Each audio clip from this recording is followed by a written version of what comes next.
We wanted to better understand how Americans could impact the vote in the year's elections.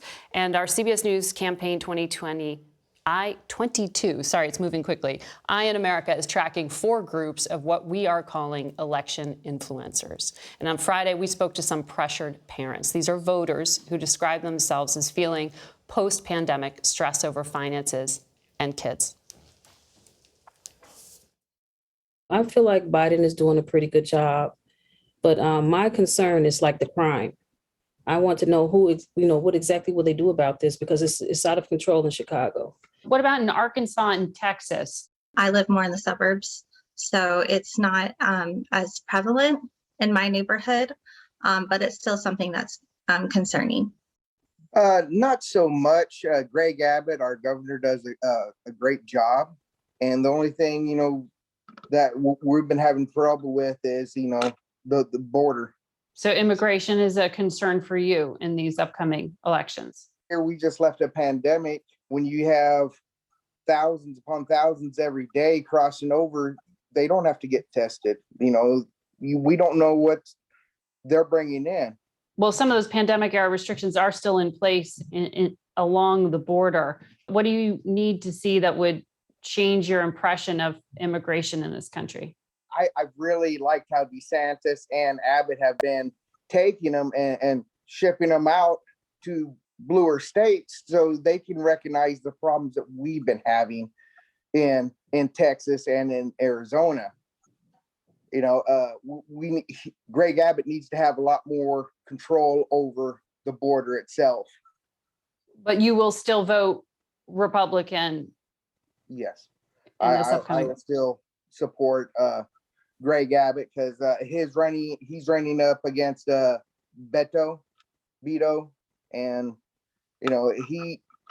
he's all about the open border. Show of hands, will all of you accept the election results from these midterm races in 2022? Yes? All of you trust the elections and the systems to run them. How would all of you describe the current state of the U.S. economy? Oh, I would say scary. Scary. Yes. LaShawn, how would you describe it? I would say it's unstable because it's just so much going on. John, in one word, how would you describe the U.S. economy? Horrible. Horrible. In regards with inflation, I watched last week a bag of 6-ounce broccoli go from $1.99 to this week being $2.49. Can I see a show of hands? Is anyone driving less because of the cost of gasoline? So you're still filling up your gas tank and still driving despite prices climbing higher. Just to go to work, I drive 11 hours to go to Wow. work. I live in East Texas, work in New Mexico. So I have to buy it regardless. Have high prices changed the way you live your life? I still have to do whatever I need to do to get around, but I don't know, what can you do? You have to just adjust. It's not just the, heating, the cost of living, the electricity, everything is just really high. So John and Stephanie, have you had to make changes in your life because of inflation? Yes. What have you done? We have cut back on our going out to eat, kind of eliminated Amazon Prime, Netflix, limiting that kind of stuff. I've looked for ways to budget better with groceries. Do you think that President Biden has control or greater influence over the economy? I think it's just as much Congress and also state and local as it is Biden. I don't think it's just one person. What are your biggest concerns about raising children in America right now? John? The whole woke culture affecting our children. All these elementary schools and middle schools having woke culture pushed on them from the LGBT plus community for sexual identity and gender. We should be pushing the actual school studies, math, social studies, science, not, gender studies or sexual identifications. What have you seen that makes you concerned?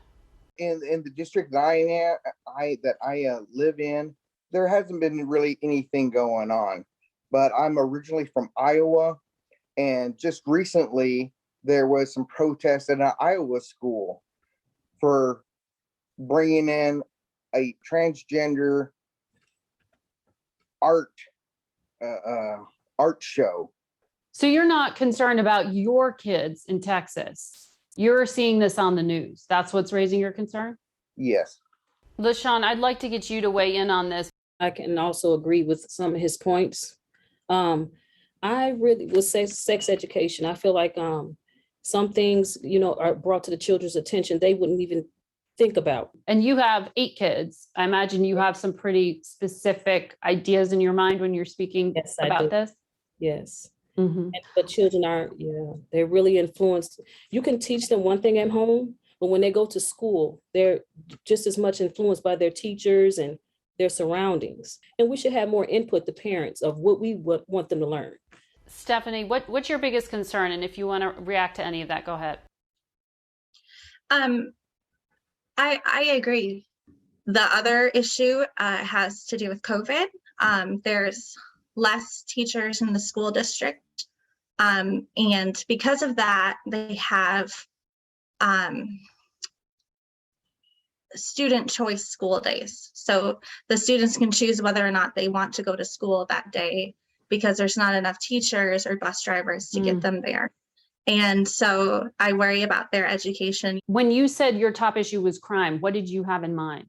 Robberies and, murders, stabbings. And it's like every time you turn on the news, somebody killed their baby and they're losing their mind. It's like people are everywhere doing everything, and it's like they're out of control. Nobody's stopping them. John talked about how concerned he was about the border in his state of Texas And migrants coming into the country.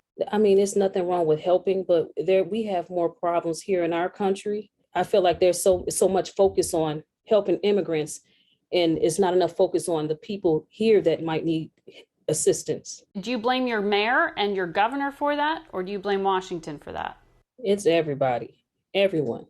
Washington, the mayor. I mean, it's like they help who they want. Certain people, certain groups of people, they'll help them, and then they'll neglect someone else.